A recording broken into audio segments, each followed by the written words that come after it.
सौरभ और प्रोफेसर मिश्रा जंगल में। Dear listener, कल आपने सुना कि प्रोफेसर मिश्रा सौरभ के घर से जा चुके हैं और सौरभ थोड़ा सा परेशान हो जाता है क्योंकि प्रोफेसर मिश्रा ने उसे दिन में अपने ऑफिस में बुलाया होता है। हालांकि सौरभ सानवी और उसकी मोम को अकेले वहां छोड़कर क्यों नहीं जाना चाहता, जिस बात को वो सानवी के साथ भी शेयर करता है और सानवी उसे समझाती है कि उसे कोई खतरा नहीं होगा, वो अपना ध्यान रखेगी और अपने कमरे में ही रहेगी।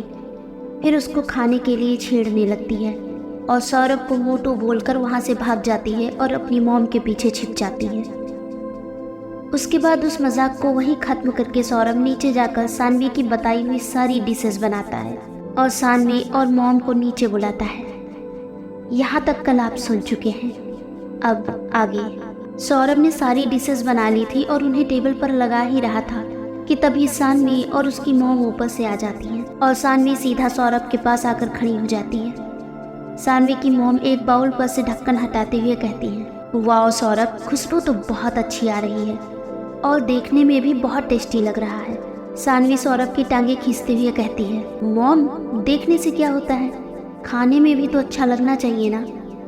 वैसे भी देखती हूँ आज मेरी फेवरेट चीज़ों का क्या बनाया है। सौरभ, मैंने तुम्हें जितनी चीज़ें कही थी तुमने उतना बनाया है ना। मतलब मेरा बहुत खाने का मन है और थोड़ा बहुत नहीं, बहुत सारा खाना खाने का मन है। सौरभ कुर्सी खींचते हुए कहता है, बंदा खिदमत में हाजिर है। मॉम, आइए बैठिए और टेस्ट कीजिए खाना। और सानवी, तुम भी बैठ जाओ ना, खाओगी तो पता चल जाएगा, देखना उंगलियां चाटती रह जाओगी, उंगलियां। और ऐसा खाना तो तुमने कभी रेस्टोरेंट में भी नहीं खाया होगा। सानवी झल्लाते हुए एक चेयर बाहर खींचती है और बड़बड़ाती है, मेरे लिए चेयर भी नहीं खींची। सौरभ सानवी के पास जाकर कहता है, क्या हुआ, कुछ कहा क्या तुमने? मैंने सही से सुना नहीं। सानवी मुंह बनाते हुए कहती है, कुछ नहीं, मैंने कुछ नहीं कहा, बस मैं सोच रही थी कि मेरे लिए चेयर भी नहीं खींची और उंगलियां क्यों चाटूंगी मैं हाथ से ही खाती हूँ, ओके। इतना सुन के सौरभ और सानवी की मॉम दोनों ही बहुत जोर से हंस देते हैं। साथ ही में सानवी भी मंद मंद मुस्कुरा रही थी। बस वो सौरभ की परेशानी को थोड़ा कम करना चाहती थी, इसीलिए खट्टी मीठी नोक झोंक का सहारा लिया, जिसका अंदाजा शायद कहीं ना कहीं सौरभ को भी था। और इतनी छोटी बात का इन दोनों के रिश्ते में कभी कोई फर्क नहीं पड़ा। बस दोनों मस्ती किया करते थे और मजे से दोनों रहते थे। पर पता नहीं क्यों ये सारी नोक झोंक खत्म सी हो गई थी। लेकिन बहुत समय बाद आज ये मौका मिला था, भला हाथ से कैसे जाने देते। सौरभ भी एक चेयर पुल करके उस पर बैठ जाता है और सबको खाना सर्व कर देता है। सानवी मोमो का एक बड़ा सा बाइट लेते हुए कहती है, बहुत यम्मी है, सच में मैंने ऐसा खाना नहीं खाया। हाउ लकी आई एम, शादी के बाद ये सब तुम्हारे हाथ से बनवा बनवा कर खाऊंगी, कितना मज़ा आएगा।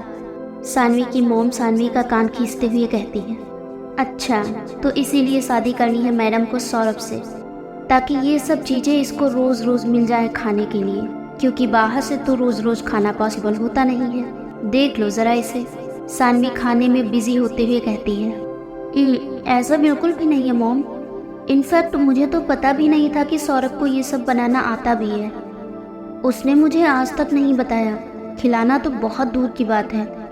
तो फिर ये बात कहाँ से आ गई कि मैं बस शादी इसलिए कर रही हूँ। इन सारी बातों के बीच में सब लोग बहुत ही जोर से ठहाके लगा के हंस रहे थे। सौरभ अचानक से ही बोलता है, मॉम, मुझे ये सब समेटकर और सारी चीज़ें सेट करके प्रोफेसर मिश्रा के पास जाना है, उन्होंने मुझे बुलाया था ना। सानवी को मैं बता चुका हूँ मॉम, और प्लीज़ सानवी का ध्यान रखना और अपना भी। और हाँ, कोई भी हो, कैसा भी हो, कहीं से भी आया हो और आपका कितना ही जानने वाला क्यों ना, घर के अंदर मत आने देना, क्योंकि हम किसी पर भी भरोसा नहीं कर सकते।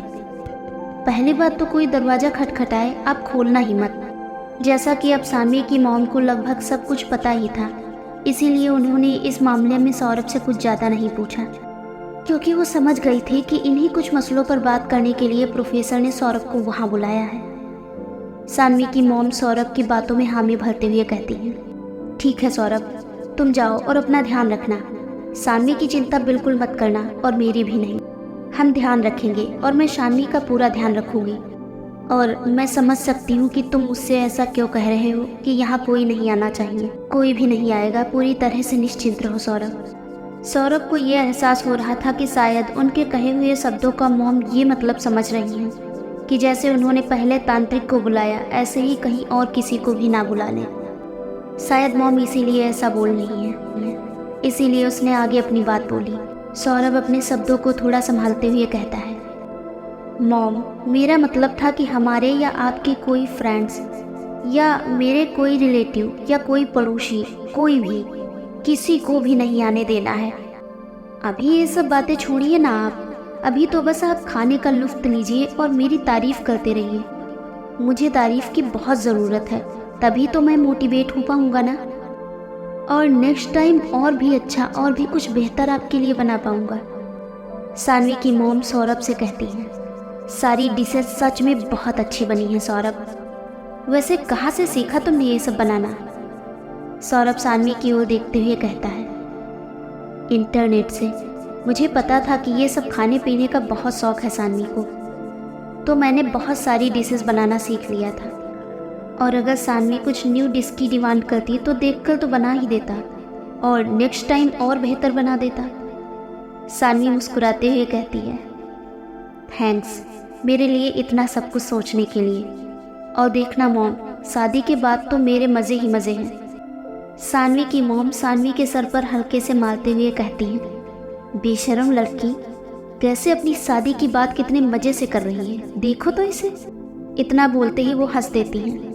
दरअसल वो सानवी के लिए मन ही मन बहुत खुश थी कि सौरभ जैसा लड़का उसकी ज़िंदगी में है, जो उसे हर हाल में खुश और सेफ दोनों रखेगा। अब तक सब लोग खा चुके थे और सौरभ ने बर्तन उठाने स्टार्ट किए।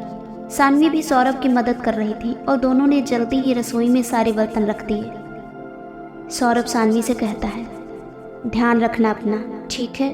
मैं शाम तक आ जाऊंगा और ये सब कुछ करने की ज़रूरत नहीं है, मैं आकर खुद कर लूँगा, ओके? अभी मैं जाता हूँ। वैसे भी दिन का 1 बज चुका है और पता नहीं कितना टाइम लगे, लेकिन तुम चिंता मत करना, मैं टाइम से आ जाऊँगा। दोनों किचन में ही थे, तभी सौरभ ने सानवी का हाथ पकड़ा और उसके करीब जाने लगा। तभी सानवी ने उसे दूर कर दिया, जैसा कि वो हमेशा करती थी। सानवी सौरभ को अलग करते हुए कहती है, क्या कर रहे हो? मॉम बाहर हैं और वो कभी भी आ सकती हैं अंदर, थोड़ा कंट्रोल कर लो मिस्टर। सौरभ सानवी के कहने से दूर हो जाता है। सानवी अभी भी इस बात से डरी हुई थी कि कोई भी लड़का अगर उसके साथ होगा तो उसके ऊपर खतरा आ सकता है। इसीलिए सौरभ को हमेशा अपने करीब आने से रोक देती थी। सौरभ के ऊपर पहले ही उसकी वजह से कितनी सारी मुसीबतें आ गई थी, वो और उसे मुसीबतों में नहीं डालना चाहती थी। सौरभ थोड़ा पानी पीते हुए कहता है, चलो सानवी, मॉम बाहर वेट कर रही होंगी और मुझे भी निकलना है, तभी मैं टाइम से आ पाऊंगा। और मेरी बात को ध्यान रखना यार, अपना ध्यान रखना, ठीक है? मैं जल्दी ही आ जाऊंगा।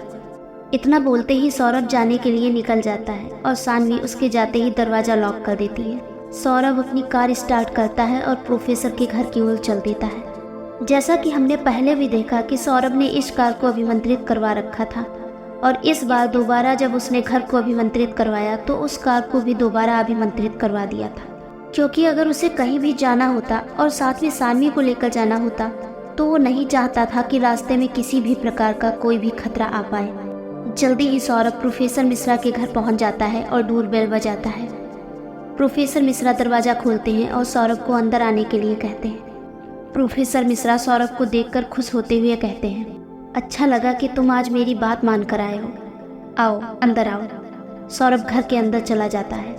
सौरभ चारों ओर देखते हुए कहता है, सर आपने तो बोला था कि ऑफिस में मिलना है, फिर यहाँ? प्रोफेसर मिश्रा एक अजीब सी हंसी हंसते हुए कहते हैं, ऑफिस ही तो है, घर कहाँ है ये?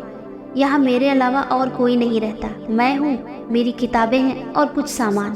सौरभ प्रोफेसर मिश्रा जी की ओर देखते हुए पूछता है, क्यों सर, आपकी फैमिली? प्रोफेसर मिश्रा बात को तुरंत घुमाते हुए कहते हैं, ये सब छोड़ो और सुनो, हमें तुरंत उस जंगल में जाना है जहाँ हमें वो तांत्रिक मिल सकते हैं। फिलहाल अगर हमें कुछ भी जानना है तो उस तांत्रिक से बात करना बहुत ज़्यादा ज़रूरी है, और क्यों, क्या और मुझे ऐसा क्यों लगता है, ये सब मैं तुम्हें बताऊंगा, ओके? अभी चलो। और हाँ, शाम होने से पहले हमें वहाँ से वापस आना है। सौरभ प्रोफेसर मिश्रा की बातों पर हाँ कर देता है और जाने के लिए मान जाता है, पर उसको थोड़ा अजीब लग रहा था क्योंकि उसने उनकी फैमिली के बारे में पूछा था और उन्होंने उसके बारे में कोई भी बात ना करके सीधा तांत्रिक वाली बात की। ये थोड़ा अटपटा था, पर सौरभ ने अभी ये सब पूछना जरूरी नहीं समझा क्योंकि उसे लगता था कि शायद अभी ये सही समय नहीं है। प्रोफेसर मिश्रा सौरभ की ओर देखते हुए कहते हैं, किस सोच में खो गए, चलना है या नहीं? उससे पहले तुम मुझे ये बताओ, तुम चाय लोगे या ठंडा, या फिर कुछ और लेना पसंद करोगे? माफ़ करना, मैं ये सब तुमसे पूछना ही भूल गया और सीधा तुमसे पता नहीं क्या बातें करने लगा। सौरभ हल्की सी स्माइल देते हुए कहता है, अरे कोई बात नहीं सर, फॉर्मेलिटी की क्या ज़रूरत है, घर की ही बात है। और अभी मैं खा पी कर ही आया हूँ, तो चाय कॉफ़ी ठंडा या किसी भी चीज़ का मेरा मूड नहीं है। और अब अगर उस जंगल में जाना ही है तो चलें सर, देर किस बात की? प्रोफेसर मिश्रा सौरभ से सहमत होते हुए कहते हैं, हाँ तुम ठीक कह रहे हो, चलो चलते हैं। वहाँ जाकर कुछ भी बात हो, कोई भी हलचल हो, सब पर नज़र रखना और सब कुछ याद भी रखना, क्योंकि हमें इन सब चीज़ों से ही कुछ न कुछ सॉल्यूशन मिलेगा। सौरभ अपना सर हाँ में हिला देता है और दोनों ही लोग जंगल जाने के लिए निकल पड़ते हैं। क्या कोई राज खुल पाएगा जंगल जाकर, या कई और पहेलियां हो जाएंगी सामने खड़ी? क्या प्रोफेसर और सौरभ जो पता लगाना चाहते हैं उस बात का पता चल पाएगा? जानने के लिए बने रहिए हमारे साथ। और कहानी कैसी लगी कमेंट सेक्शन में ज़रूर बताएं, और कहानी को लगातार सुनने के लिए सब्सक्राइब कीजिए हमारा चैनल और सुनते रहिए ये प्यारी सी कहानी रिश्ता पूर्व जन्म का। धन्यवाद।